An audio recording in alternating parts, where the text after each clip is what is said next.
एक गांव में कुछ लोग रहते थे। उसी गांव में ब्रजेश नाम का एक आदमी अपने परिवार के साथ रहता था। उसके परिवार में उसका बेटा दीपू और पत्नी नेहा थे। ब्रजेश किराने की दुकान में काम करता था। वहाँ का सिर बहुत ही कंजूस था और ब्रजेश को बहुत ही कम पैसे देता था। इस वजह से ब्रजेश बहुत गरीब था और अपने परिवार के साथ किराए के छोटे से घर में रहता था। एक दिन वह अपने बेटे दीपू को पास के स्कूल में ले जाता है और उसका दाखिला करा देता है। फिर वह घर लौट आता है। कुछ सालों बाद दीपू अपने कॉलेज से छुट्टी लेकर खाता है। घर पहुंचकर वह अपनी मां के पैर छूकर आशीर्वाद लेता है और फिर अपने पिताजी से बातें करता है।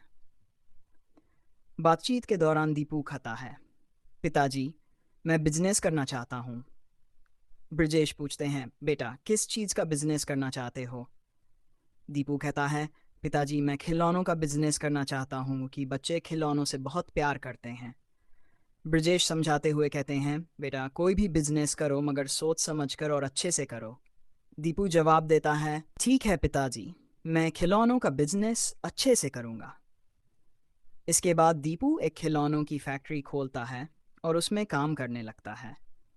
कुछ दिनों बाद मिले मुनाफे से वह शहर में खिलौनों की दुकान खोल लेता है। धीरे धीरे उसका व्यापार बढ़ता है और वह अमीर हो जाता है। फिर वह अपने माता पिता के लिए एक बड़ा सा घर बनवाता है जिसमें वे तीनों खुशी खुशी रहने लगते हैं। एक गांव में सुरेश नाम का एक व्यक्ति रहता था। वह बहुत गरीब था और उसके परिवार में उसकी पत्नी सुनीता और बेटा महेश रहते थे। सुरेश शहर में ऑफिसों में टिफिन पहुंचाने का काम करता था। एक दिन वह अपने बेटे महेश को एक स्कूल में दाखिला दिलाने ले जाता है। स्कूल के प्रिंसिपल ऑफिस में उसका दाखिला हो जाता है और महेश वहीं हॉस्टल में रहकर पढ़ने लगता है। उधर सुरेश और उसकी पत्नी सुनीता घर में उदास रहने लगते हैं क्योंकि उनके बेटे के बिना घर सूना सूना लगता था। कुछ सालों बाद एक दिन सुरेश टिफिन पहुंचाने के बाद शहर से लौट रहा था।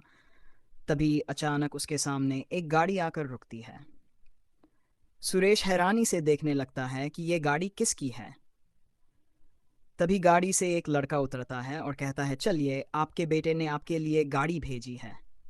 सुरेश को कुछ समझ नहीं आता, लेकिन वह गाड़ी में बैठ जाता है। गाड़ी एक बड़े से घर के सामने जाकर रुकती है। सुरेश उत्सुकता से लड़के से पूछता है, ये इतना बड़ा घर किसका है और तुम मुझे यहाँ क्यों लेकर आए हो?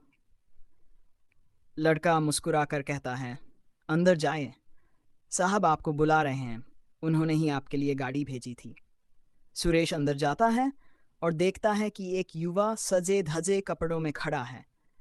वह व्यक्ति कोई और नहीं बल्कि उसका अपना बेटा महेश होता है, जो अब बड़ा हो चुका था और एक सफल बिजनेसमैन बन चुका था। जैसे ही सुरेश उसके सामने खड़ा होता है, महेश तुरंत झुककर अपने पिताजी के पैर छूकर आशीर्वाद लेता है और कहता है, पिताजी, मैं आपका महेश हूँ। महेश खुशी खुशी अपने पिताजी को बताता है कि उसने खूब मेहनत की और अब वह एक बड़ा बिजनेसमैन बन गया है। फिर वह अपनी माँ को भी बुलवा लेता है। पूरा परिवार खुशी खुशी एक साथ उस बड़े से घर में रहने लगता है।